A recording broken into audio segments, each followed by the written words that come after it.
Rajasthan assembly में आज शहरियत कानून के खिलाफ करारदाद पेश हो सकती है। अपोजिशन के हंगामे के भी आसार हैं। कांग्रेस ने अपने तमाम अरकान असेंबली को मुकम्मल वक्त के लिए असेंबली में मौजूद रहने की हिदायत दी है। वाज़ेह है कि इससे पहले केरल और पंजाब हुकूमतों ने भी शहरियत कानून के खिलाफ असेंबली में करारदाद मंजूर कर ली है। और इस पूरे मामले पर बात करने के लिए हम सीधे रुख करेंगे जयपुर, जहां समाचार नुमाइंदे अरबाज इस वक्त फोन लाइन के जरिए जुड़े हैं। अरबाज, राजस्थान असेंबली में आज शहरियत कानून के खिलाफ करारदाद पेश की जाने वाली है। कब तक कार्रवाई शुरू हो सकती है, कब तक करारदाद को पेश किया जा सकता है?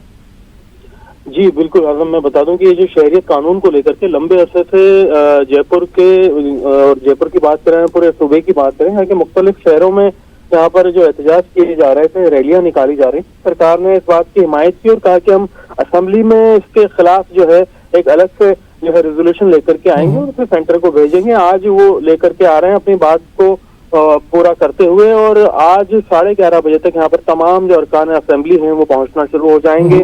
यह जो रेजोल्यूशन को लेकर के जिनकी जो बहस की जानी है, पहले बहस होगी, उसमें मुद्दे को लेकर के बात रखी जाएगी। उसमें जो शहरियत कानून के साथ साथ जो एनआरसी है, एनपीआर है, उसको लेकर के भी यहाँ पर बात की जाएगी। इन तीनों कानूनों को लेकर के जो रेजोल्यूशन पेश किया जाएगा, उसमें बहस करने के बाद में जो वोटिंग की जाएगी, कितने कितने इसमें जो अरकान असेंबली किसको सपोर्ट करते हैं, ये भी देखने वाली बात होगी। क्योंकि जो राजस्थान में जो सरकार है वो कांग्रेस की है, और जो कुछ नुमाइंदा ऐसे भी हैं जो कि जो इंडिपेंडेंट हैं, कुछ बसपा से टूट करके कांग्रेस में आए हैं, कुछ इंडिपेंडेंट जो पूरी तरह से बीजेपी की जो है वो अलग हैं। तो ऐसे में वो तादाद और शुमार को देखना और उनका जो डायरेक्शन है किस तरफ है वो देखना बहुत जरूरी, क्योंकि यहाँ पे कुछ चौंकाने वाले जो हैं वोट भी सामने आ सकते हैं, ऐसा कहा जा रहा है सरकार की तरफ से। लेकिन जब 12:30 बजे तक ये पूरा सिलसिला हो जाएगा, उसके बाद में सब कुछ निकल करके सामने आ जाएगा। अपोजिशन का क्या रुख देखने को मिल रहा है? जो वहां पर बीजेपी है या अपोजिशन है,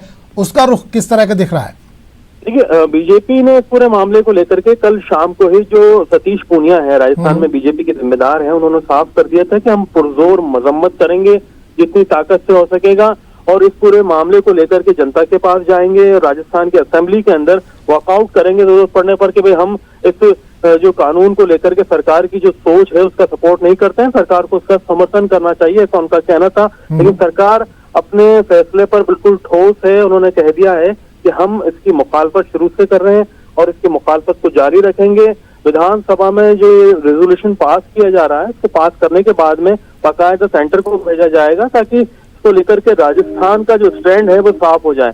कानून के लिहाज से आदम, आप देखिए कि आपको भी पता है कि अगर बाय फोर्स अगर इसको सेंटर अमल में लाना चाहेगा तो उसकी अलग अलग सिचुएशन है, लेकिन राजस्थान का अपना स्टैंड इस रेजोल्यूशन के बाद में आज दोपहर 12:30 बजे तक क्लियर हो जाएगा। बिल्कुल, 2 स्टेट ने पहले भी पास कर लिया है इसका, इस तरह का रेजोल्यूशन अब आज राजस्थान में भी पेश किया जाना है। बहुत बहुत शुक्रिया इस तमाम जानकारी के लिए।